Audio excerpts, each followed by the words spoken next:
In a sun-scorched settlement on the periphery of New Mexico, a young man engaged in construction work unearthed an object buried beneath the arid earth. What he discovered not only challenged his beliefs, but also kindled a new spiritual awakening. Ethan Walker did not present the image of someone destined for remarkable achievements. For the most part, he was indistinguishable from the dusty surroundings of Las Pedras, an overlooked community where the passage of time felt more languid than a gentle breeze. His hands were the kind one typically noticed last. Weather-beaten and darkened by the sun, they bore the marks of years spent hauling masonry, cutting reinforcement bars, and wiping away perspiration with the same faded cloth he always kept in his rear pocket. The local residents recognized Ethan as the quiet youth who remained in their midst. While his peers from high school dispersed to seek opportunities in Albuquerque, Denver, or the oil fields to the north, Ethan stayed. He toiled on roofing projects and paved driveways, mended cracked exterior plaster, and diligently maintained the aging mobile home he shared with his grandmother, Mary, ensuring it remained just about functional.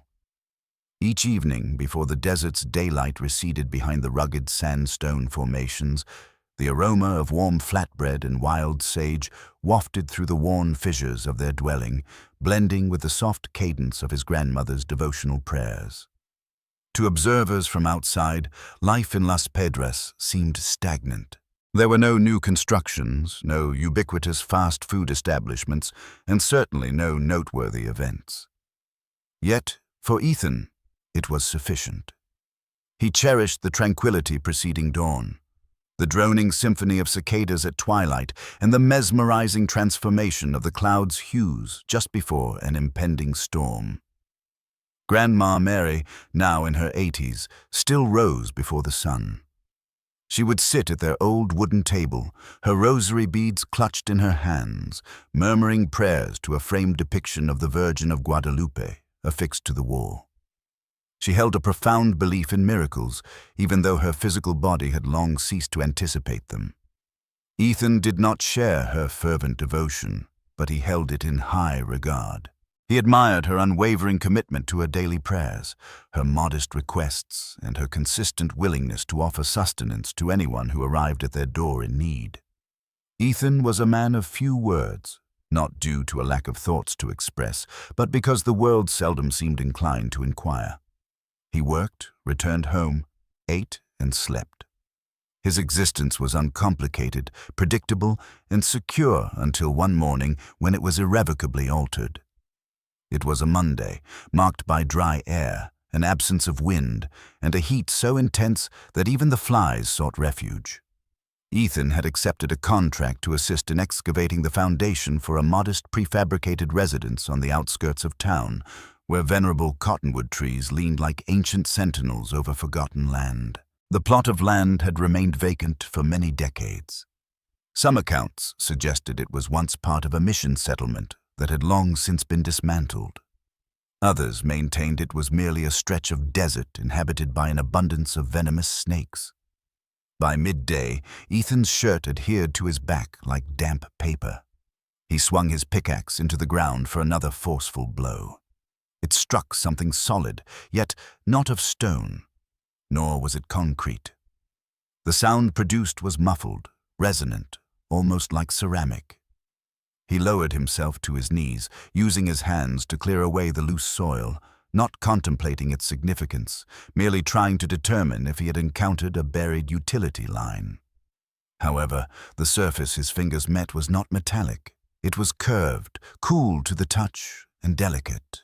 He was unaware of it at that moment, but in that instant, his life, Las Pedras, and potentially much more, had already commenced a transformation. The sun hung directly overhead, merciless and brilliant, transforming the sand-colored soil of Las Pedras into a fissured crust beneath Ethan's worn boots. The construction site was hushed, save for the distant hum of a generator and the consistent thud of shovels striking the parched ground. Midway through the excavation, the foreman had stepped away for a cigarette break, and the other laborers were resting in the shade of an incomplete wall, gulping down lukewarm electrolyte beverages. Ethan, as was his habit, continued his work. He was laboring alone at the farthest extremity of the property, near a patch of earth that no one else cared to disturb. It was excessively dry and densely compacted. Every impact of his pickaxe seemed to rebound as if striking the very bones of the desert. Then it happened. One swing connected differently, producing a dull, resonant thud, unlike the metallic ring of encountering stone, but rather a hollow knock akin to the sound of rapping on aged timber from beneath the floorboards. He ceased his efforts. Ethan bent down, his gloved hand sweeping across the disturbed earth. The soil yielded easily, almost too readily now. Beneath the surface, a pale form began to emerge, a curve too geometrically perfect to be natural stone. He dropped to his knees, using his bare hands to expose more of the object. Dust billowed in small plumes as his fingertips traced a smooth expanse, then a fracture line, and ultimately a facial contour. It was not a pipe. It was not a tile. It was an intricately sculpted face, exuding serenity and remarkably intact, with closed eyes and lips pressed together in a soft, silent repose. The effigy was enshrouded in what appeared to be decaying fabric, almost entirely melded with the surrounding soil. It was no more than a foot in height, fashioned from a substance positioned somewhere between clay and ancient plaster, but it was the expression captured on its face that caused him to pause. A profound sense of peace emanated from it, yet it was underscored by an equally deep sorrow. This sorrow was so palpable that it prompted Ethan to instinctively recoil slightly before regaining his composure. For a brief moment, he questioned whether the subtle moisture visible in its eyes was merely an optical illusion, a deceptive interplay of dirt, shadow, and light, or perhaps something more. He remained silent. He did not call out to his colleagues. An inexplicable intuition advised him against it. Later, the foreman would recall Ethan departing early that day, his shirt untucked and his gaze distant. "Didn't even bother to clock out," he would jest. "Looked like he'd seen a phantom." Upon returning to their modest dwelling, Grandma Mary was in the process of slicing onions when Ethan entered the trailer, cradling his work shirt as if it contained a newborn. She turned, dried her hands on her apron, and her brow furrowed. "You're home earlier than usual, mijo." He offered no response. He carefully placed the bundle upon the kitchen table, slowly unwrapping its contents. For a moment, Mary stood motionless. Then her eyes widened considerably. Her lips parted, but no sound escaped them. The statuette gazed upwards at both of them, silent and serene. Mary extended a trembling hand and gently touched the figure's sculpted visage. "She is not of this place," she whispered. "Not in this manner. Not like any virgin I have ever encountered." Ethan, still uncertain of his interpretation, simply nodded. The longer he observed the artifact, the more its presence seemed to weigh upon him, not physically, but with an intangible gravitas, as if the small effigy carried a burden buried deeper than the earth from which it originated. They positioned it on a makeshift shelf adjacent to a small candle that Mary consistently kept illuminated for St. Jude. And that night, a subtle shift occurred within their home. The air in the trailer, typically heavy with residual heat and the faint aroma of motor oil, now carried a delicate fragrance reminiscent of frankincense. The candle, which had flickered out during their evening meal, reignited itself while they were asleep. And in the early hours preceding dawn, Ethan awoke from a dream that remained frustratingly elusive in its details. Only fragments lingered. A chapel, a pool of crystalline water, and a voice that was less a sound and more an impression. It whispered, "The appointed time has commenced." He felt no apprehension. It was a summons. And somewhere out there, concealed beneath the fractured roadways and dilapidated fencing of Las Pedras, the slumbering earth had begun to stir. Las Pedras had not witnessed the construction of a new place of worship in 40 years. However, there existed one that people had either forgotten or deliberately chosen to ignore. It was situated just beyond the town's confines, obscured by a dense growth of wilting cottonwoods and weathered barbed wire. The local populace referred to it as St. Agnes of the Hills, although the reason for this appellation had largely faded from collective memory. The chapel had previously been consumed by fire, withstood a significant flood, and outlasted every clergyman who had ever served within its walls. Now, it consisted merely of splintered timber, shattered stained glass, and creeping vines entwining every fissure. No one offered prayers there. No one entered its dilapidated structure, except in the realm of dreams. For 3 consecutive nights, Ethan awoke with a gasp. In these nocturnal visions, he perceived the chapel, not in its state of decay, but fully restored, illuminated by an ethereal silver luminescence. The small statuette of the Virgin hovered above a well of pristine water, surrounded by wind-swept trees that bowed towards her, as if in a gesture of profound reverence. Each time, the same whispered entreaty resonated within him. "Bring her home." He did not confide this growing compulsion to his grandmother, nor to anyone else. However, on the 4th morning he departed prematurely, the statuette once again carefully enveloped in white cloth, cradled securely beneath his arm.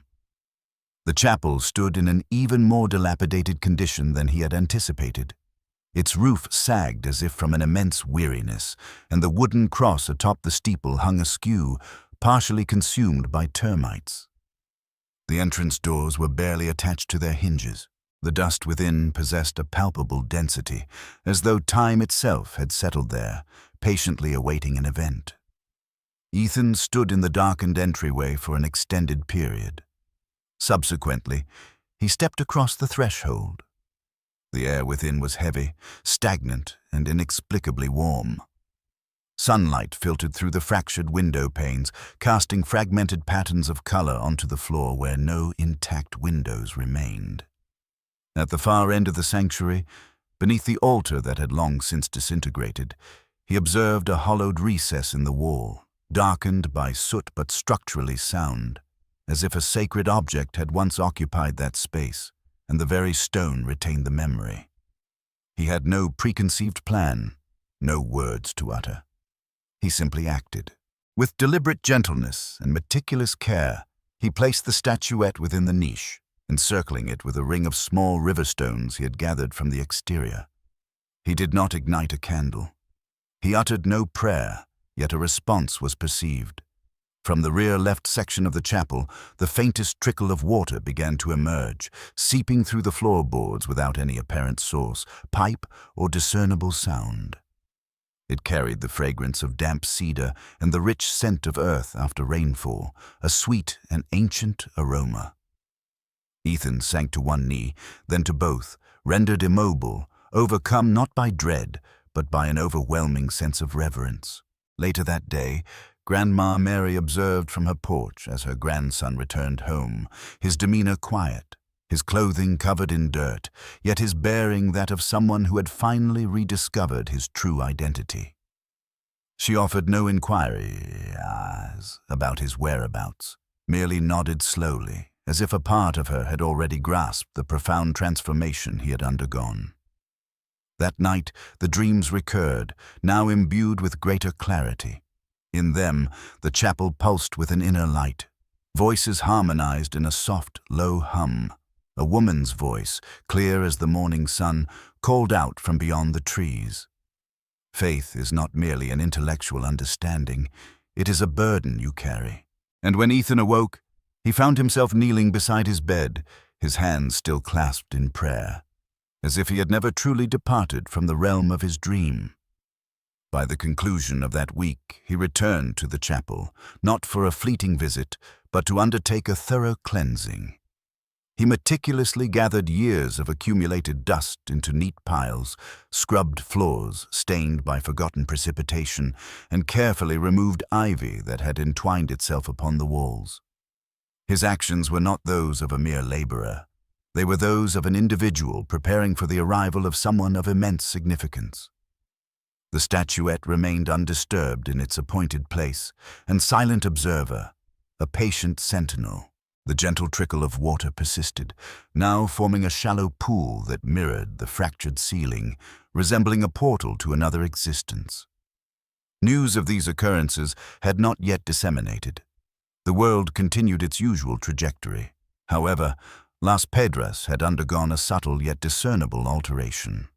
As a hushed stillness settled between the reverent quiet of the chapel and the soft echoes of unspoken hopes, a new sound began to emerge.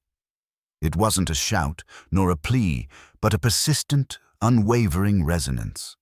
It felt like a summons, not to deliver pronouncements or to offer proofs, but to make ready. This awakening started subtly, not with spoken words, but with the rhythm of footsteps. The very first to revisit the site was Mrs. Delaney, a retired educator who navigated the world with a walking stick and maintained a reserved silence. She had observed Ethan in the vicinity of the derelict chapel several days prior, witnessing his entrance through its decaying portals, carrying something swaddled in white fabric. It was curiosity, rather than conviction, that drew her back on a particular Sunday morning. Upon entering the chapel, she came to an abrupt halt. The aroma was unlike anything else in Las Pedras. It was not the smell of neglect or decay, but of cedarwood and blossoms. The atmosphere seemed to hum with a profound tranquility, too perfect to be vacant. Her gaze fell upon the small, unassuming effigy nestled within the alcove, an object too significant to overlook. She did not kneel. Her physical condition did not permit it. Instead, she remained standing in quiet contemplation for an extended period. Without uttering a single word, she turned and departed for home. That night, for the first time in 6 years, she experienced a full night's rest. By Wednesday, a teenage boy named Lucas, who suffered from asthma, arrived accompanied by his mother. They offered no explanation for their presence. Perhaps it was the boy's labored breathing, or perhaps it was the profound weariness etched on his mother's face, the look of someone grasping at a final recourse before succumbing to despair. They settled themselves near the front, in silence. As Lucas lowered his head, a sudden draught swept through a shattered window pane, causing the solitary candle flame to divide into two. No one had ignited it. No one had touched it. The second flicker danced beside the first for a few moments before rejoining its origin. The boy's breathing gradually normalized. By the time he rose to depart, his inhaler remained untouched on the bench. No one immediately labeled it a miracle, yet the murmurs began. A construction worker from a neighboring town made a detour after hearing the report. "Someone's fixed up the old chapel." He left behind a bundle of nails and a box of white candles. The following morning, a young woman from a roadside service station on Route 9 appeared, bearing a bouquet of wildflowers and a photograph of her sister. She offered no words, only tears, as she placed the image at the feet of the sacred figure. Each subsequent day, a few more individuals arrived. They never came in throngs, nor did they announce their intentions.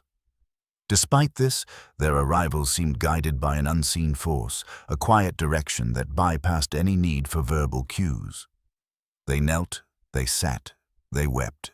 Some lit candles, others simply observed, and while none lingered for long, they all returned. Then came the water. Previously, it had been a mere trickle, more an intimation than a discernible source. Now, however, the basin beneath the statue expanded, its water pristine and astonishingly clear. The floor surrounding it, once warped by dampness and decay, remained inexplicably dry. Some referred to it as a spring, others as a mere seepage. However, the nearest known water source was more than a mile distant, and Ethan had already excavated the foundation. There was nothing beneath. Mrs. Delaney reappeared, carrying a small glass phial, which she filled with the water and applied behind her ears. "For the ringing," she explained. 2 days later, she reported that the persistent sound that had plagued her since her husband's passing had finally ceased. A cattle farmer brought his sightless canine. A woman left a child's blanket, neatly folded and untouched. A young boy placed his cherished baseball adjacent to the niche, whispering a plea for his father. Ethan never extended invitations. He eschewed online announcements and declined interviews. Nevertheless, they continued to arrive. Back at his modest dwelling, his grandmother Mary remained largely silent. Yet, one evening, standing near the kitchen sink, she spoke without turning. "People don't seek solace in the desert, Ethan. They retreat there because they have exhausted all other sanctuaries." It was during that week that a single word appeared painted on the chapel's front entrance. It conveyed no malice, no derision, only hope. No one claimed authorship, and indeed none was needed. By that point, the message had already begun to disseminate. Its spread was not through volume, but through its inherent presence. Much like the serene gaze of the Virgin in the dim candlelight, it was something no one could definitively prove. Yet equally, no one could disregard. The chapel itself bore no name, no identifying marker, and no posted hours. Nevertheless, its visitors increased progressively each week. They arrived in weathered pickup trucks and aging sedans, on bicycles with slack chains, and even on foot. Some carried prayer beads, others brought only their quietude. No one led devotional services, and no requests for donations were made. They simply came, leaving with a sense of having been touched by something beyond their comprehension. It was at this juncture that the ecclesiastical authorities began to take notice. The initial communication was a single email. A seminarian named Miguel Ortiz, visiting his parents in Las Pedras, had dispatched a brief message to his superior in Santa Fe. He described a chapel on the outskirts of town that local inhabitants were proclaiming as miraculous, with water appearing from an unknown source and individuals reporting cures. He noted the absence of a priest, with only a young man named Ethan Walker and a statue of the Virgin, which appeared to possess an altered presence. The subject line read, "Potential unconfirmed devotional activity, urgent." Within a few days, the information reached the bishop's office, leading to a decisive action. Dispatch an investigator to ascertain the facts discreetly. The individual selected was Father Gregory Estabon. At the age of 61, Father Gregory was recognized less for his geniality and more for his investigative track record. He had previously examined alleged apparitions, weeping icons, and miraculous occurrences involving consecrated hosts, often deeming them psychological phenomena, fabrications, or unresolved cases, but he had never officially validated a miracle. He arrived in Las Pedras in an inconspicuous sedan, clad in somber clerical attire, a Bible in one hand and a leather satchel in the other. His initial destination was the rectory of St. Vincent's Parish, where he met with Father Alvarez. "You will need to speak with the young man," Father Alvarez advised, "though he is no longer a boy." Father Gregory inquired, "Has he made any claims of supernatural occurrences?" "No," Father Alvarez responded. "That is precisely what complicates matters." Later that afternoon, Father Gregory made his way to the chapel.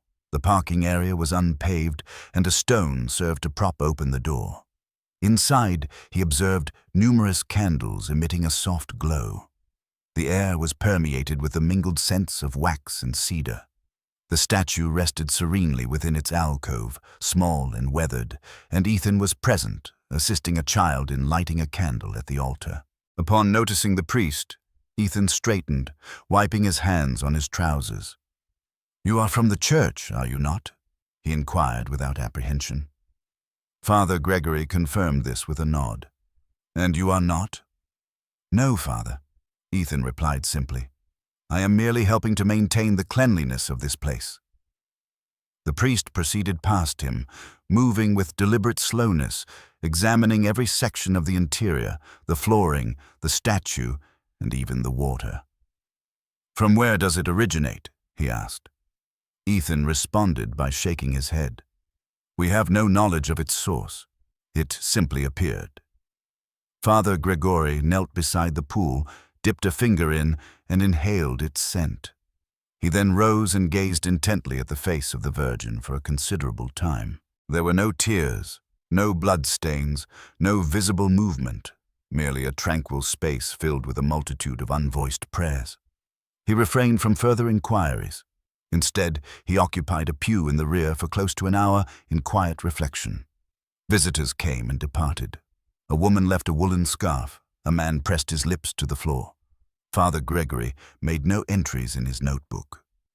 As he finally rose to depart, Ethan followed him outside. "Will you be documenting this?" he asked. The priest paused. "I will record what I have witnessed," he stated. However, he acknowledged that not everything can be quantified by written records. That evening, upon returning to the rectory, he submitted his report.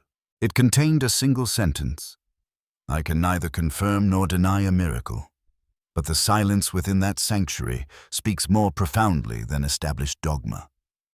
The bishop reread the statement twice, a frown creasing his brow. Silence was not the outcome he sought. Nevertheless, for the time being, the church opted to observe. Outside the chapel's influence, however, the world had already begun to disseminate its interpretations, and in Las Pedras, the atmosphere surrounding the chapel grew more palpable, not with a sense of burden, but with anticipation. By the third week of October, the chapel had transcended its original quietude. It was now equipped with surveillance cameras, parabolic microphones, and curious social media personalities capturing footage for their Faith and Mystery YouTube channels. Trucks bearing satellite dishes and emblazoned with corporate logos such as Faith Watch, The Skeptic's Lens, and Midwest Miracles were parked along the perimeter fence. Queues formed before dawn. Some individuals were barefoot, while others wore T-shirts bearing the inscription, "She wept for us." The phenomenon had gained widespread attention following an article in a regional publication titled "The Virgin in the Dust: Healing Waters in Las Pedras." The accompanying photograph depicted the statue bathed in a radiant glow beneath numerous candles. The piece experienced rapid viral dissemination, and with popularity came intense scrutiny. Ethan found the transformed location almost unrecognizable. Within the chapel's walls, a sense of sanctity still persisted. However, outside, voices escalated, overshadowing the previously reverent atmosphere. Disputes erupted over precedents for entry. Casual photographs supplanted contemplative silence.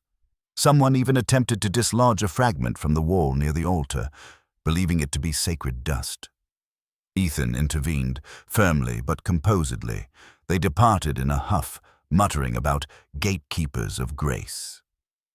That evening, upon his return home, Ethan found his grandmother Mary awaiting him on the porch, a rosary clasped in her hands. She offered no reprimand, posed no questions. She simply looked at him and said, this was not her desire. He understood. The following morning, beneath the chapel door, he discovered an envelope.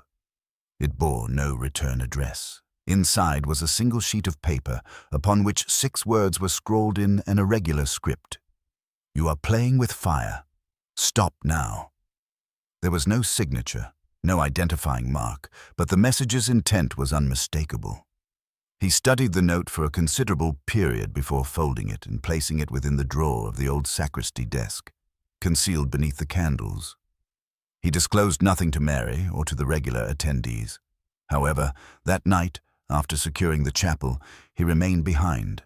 He sat on the cool wooden floor, his hands resting on his knees, his gaze fixed upon the statue, its eyes still closed, still holding the patina of time. "What am I doing?"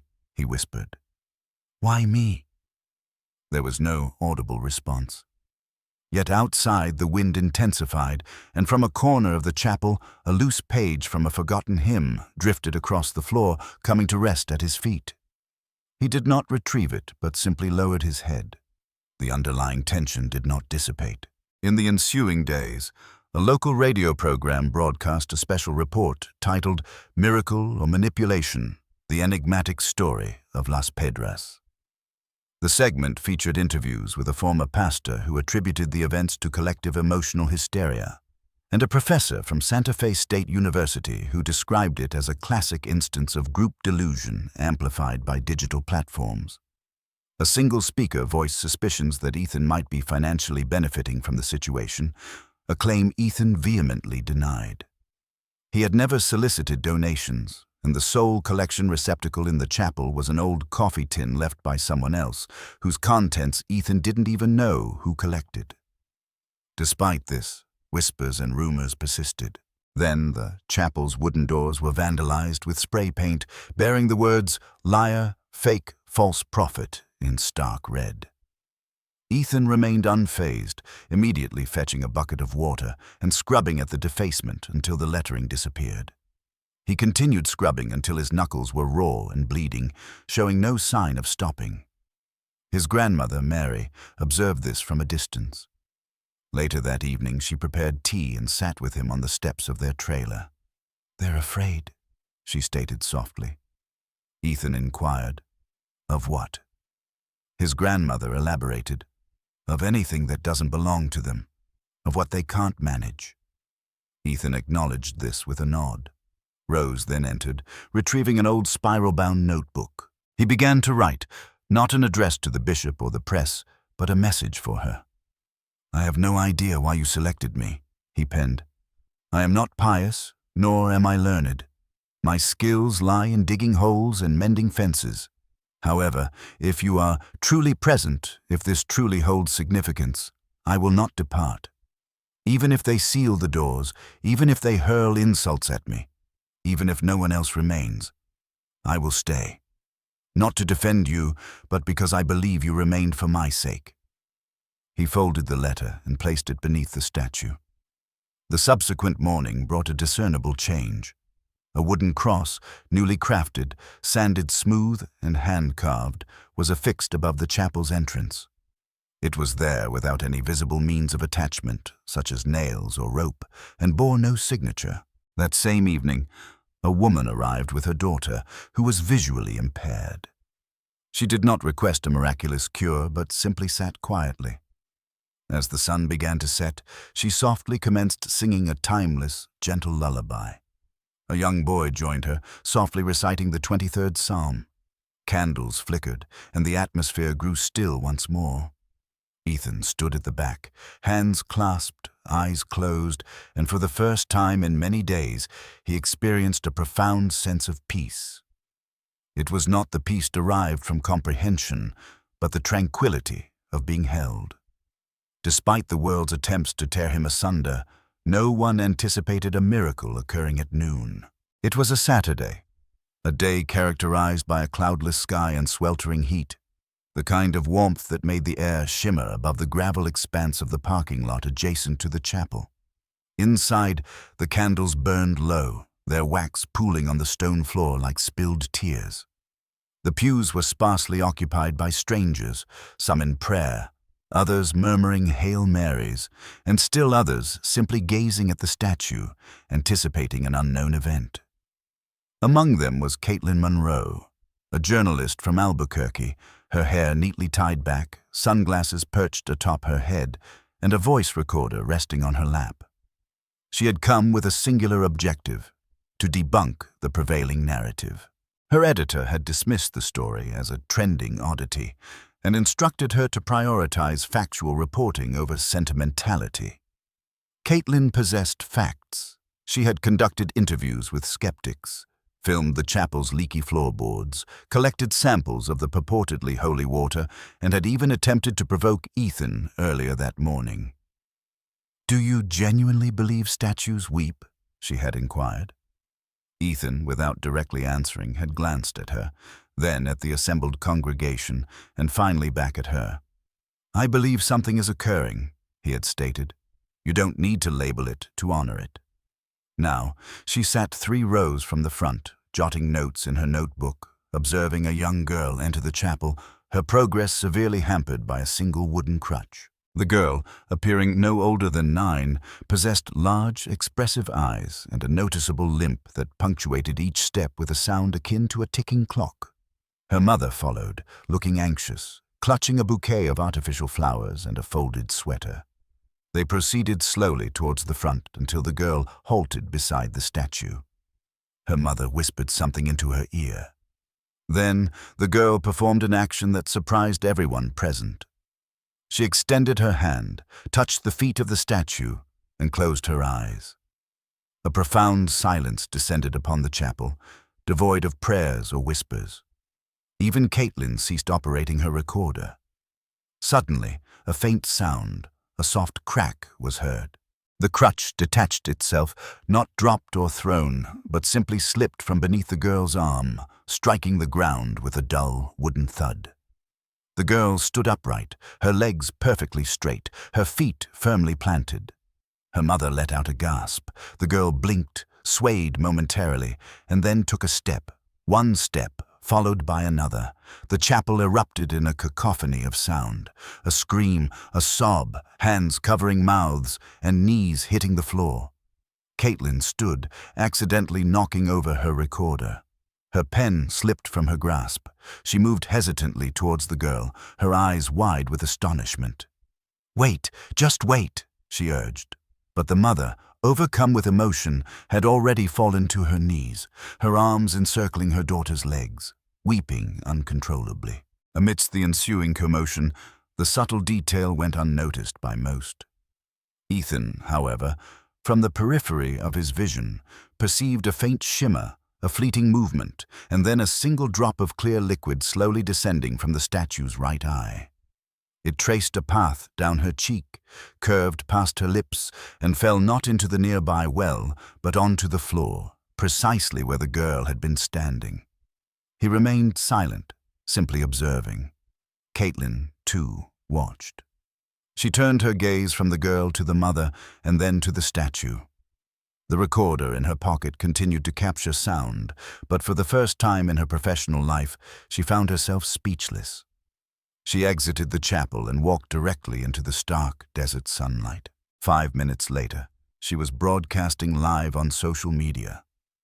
"This is Caitlin Monroe," she stated, her breath coming in short gasps, her face pale. "I have just witnessed something I cannot explain. A child who was unable to walk has just stood up on her own." She paused, her voice wavering. "I know what I saw, and I know what I felt. This is not a deception." The clip rapidly gained traction, spreading like wildfire. By sunset, it had accumulated over 4 million views. Virgin of the dust, she stood, miracle in Las Pedras, began trending across various online platforms. Reporters returned to the scene, their initial skepticism replaced by a palpable sense of reverence. Believers journeyed from out of state, some arriving in wheelchairs, others clutching rosaries fashioned from fishing line and beads. They brought infants, photographs of loved ones, petitions and letters. Political discussions and arguments ceased entirely. People stood in queues for hours, their sole desire to enter the same space, to touch the stone, to simply behold her. Inside the chapel, the statue remained unchanged, her face still etched with a quiet sorrow. However, a new element had been introduced. A single white lily had been placed in her hands. That night, for the first time since the unfolding of the narrative, even those who had harbored doubts stood in quiet contemplation. The event's validity did not require proof. It had already been witnessed firsthand. The miracle had transitioned from a private occurrence to a public spectacle, bringing with it an influx of cameras, pilgrims, and increased scrutiny.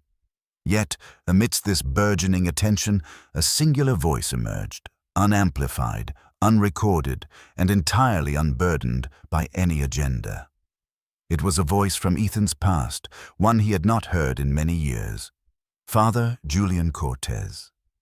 He appeared late one Tuesday afternoon, stepping out of an aged pickup truck with chipped blue paint, a crucifix dangling from the rearview mirror.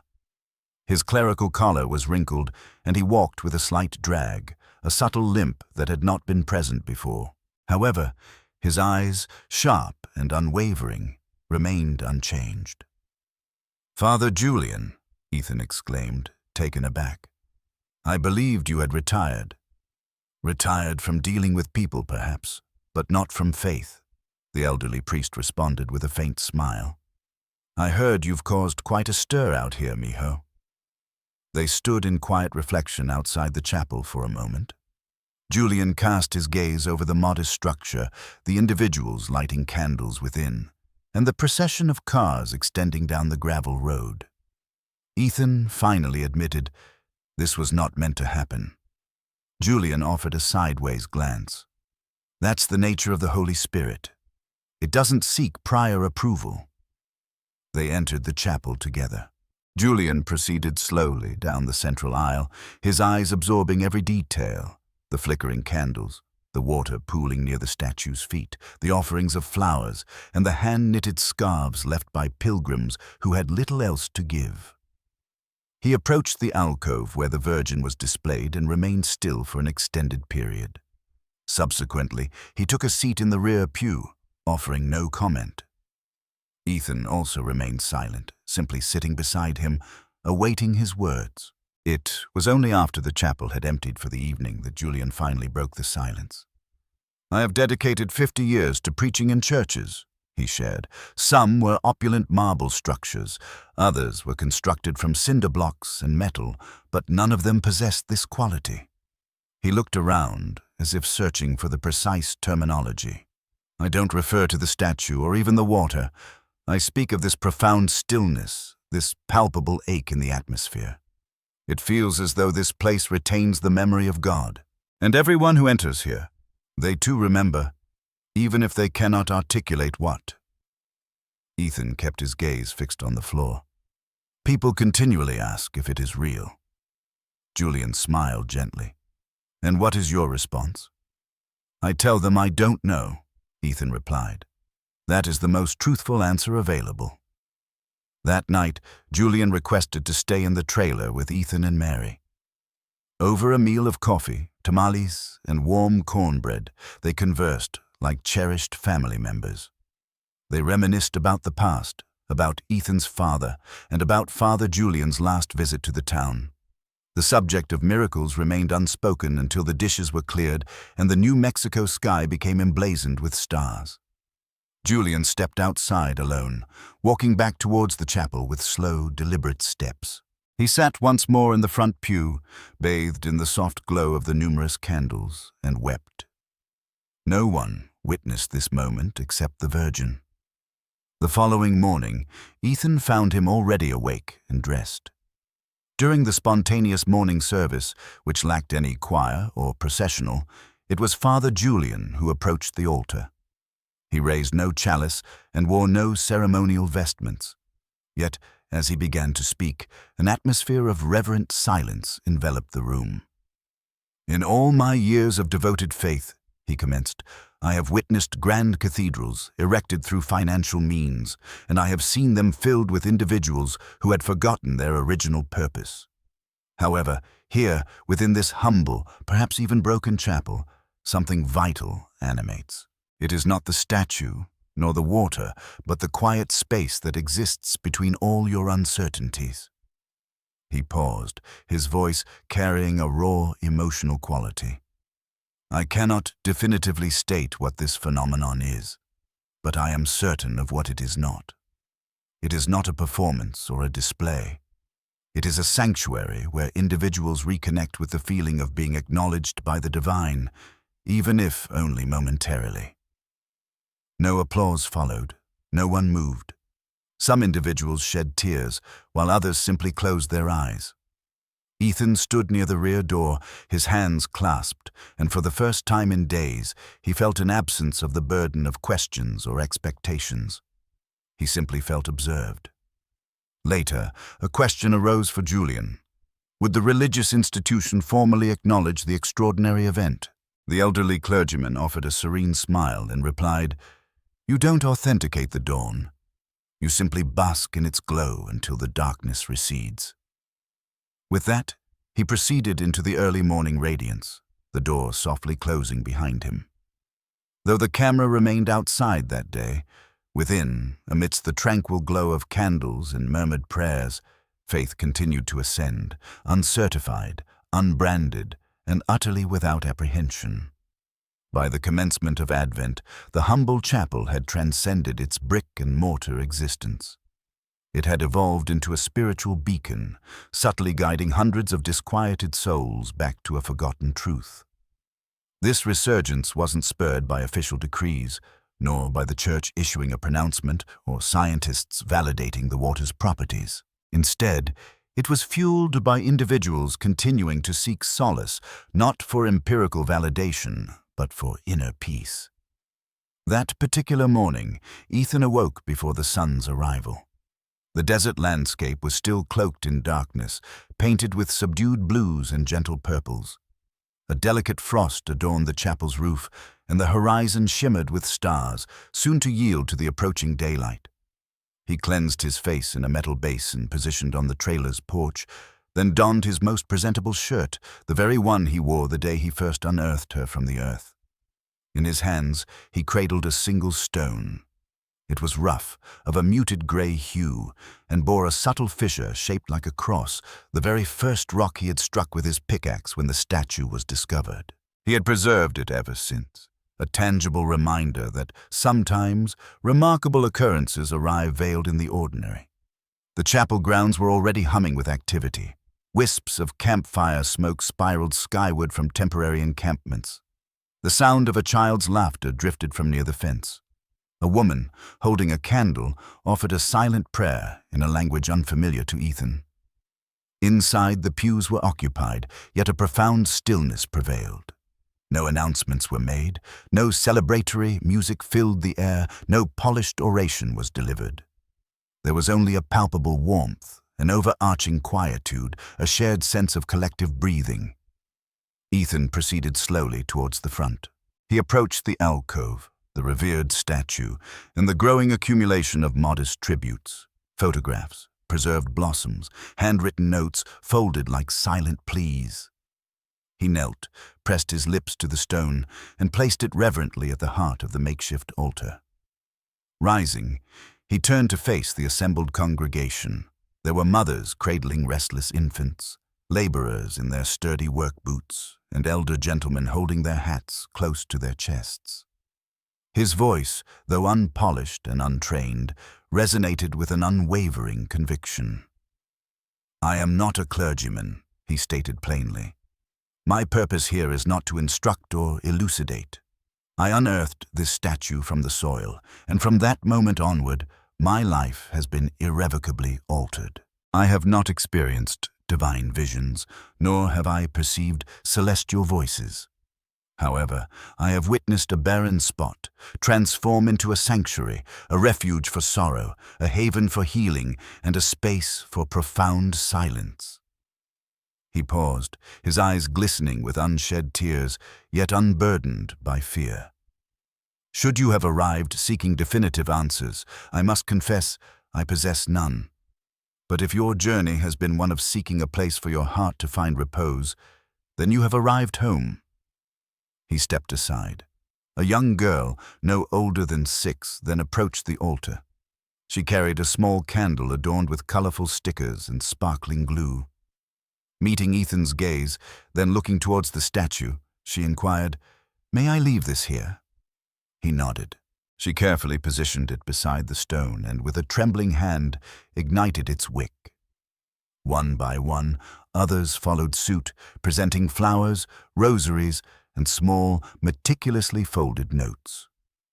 There was no direction, no coordination of their actions. It unfolded organically. By midday, the altar had transformed into a veritable mountain of everyday items, imbued with a sacred significance. That evening, Ethan chose not to secure the chapel. He remained, tidying the space, replenishing the candle holders, and adjusting the benches for those who sought to rest. Sleep eluded him. He settled into a rear pew, listening to the gentle groans of the wooden structure, the faint whisper of liquid through fractured glass, a soldier's heartfelt prayer murmured through sobs, a child's soft lullaby against her grandmother's shoulder, and the quiet resonance of faith lived rather than declared. As the midnight hour approached, he once more approached the statue. The candlelight cast an ethereal gleam in her sculpted eyes, and within her hands, nestled gently within the folds of her robes, lay a freshly picked white bloom.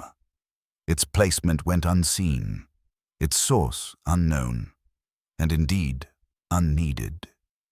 Ethan remained silent, a serene smile gracing his lips as an inner knowing affirmed a profound truth. This sacred haven was not his to protect, nor even his to interpret. It belonged to the lost, the weary, the faithful, the questioning, the silently suffering. It was a sanctuary for any soul arriving with naught but the currency of hope. Here lies the testament of a chapel born from the earth, a statue once hidden, a young man who became a conduit, and now a welcoming home for every spirit still yearning for illumination. This narrative transcends the mere depiction of an artifact or a miraculous occurrence. It speaks to the vital importance of heeding the subtle intimations within one's own spirit. It is about actively safeguarding that which is held sacred, even when the external world casts doubt upon your convictions. That precious space could manifest as your family, your local community, or simply the countless small gestures of compassion that extend their influence far beyond your ability to perceive. Should this account resonate with you on a deeper level, we invite you to subscribe to Touched by Grace. Please share your thoughts and reflections in the comments section and forward this video to anyone who may be in need of encouragement. Further narratives of grace, resilience, and profound personal evolution await their telling.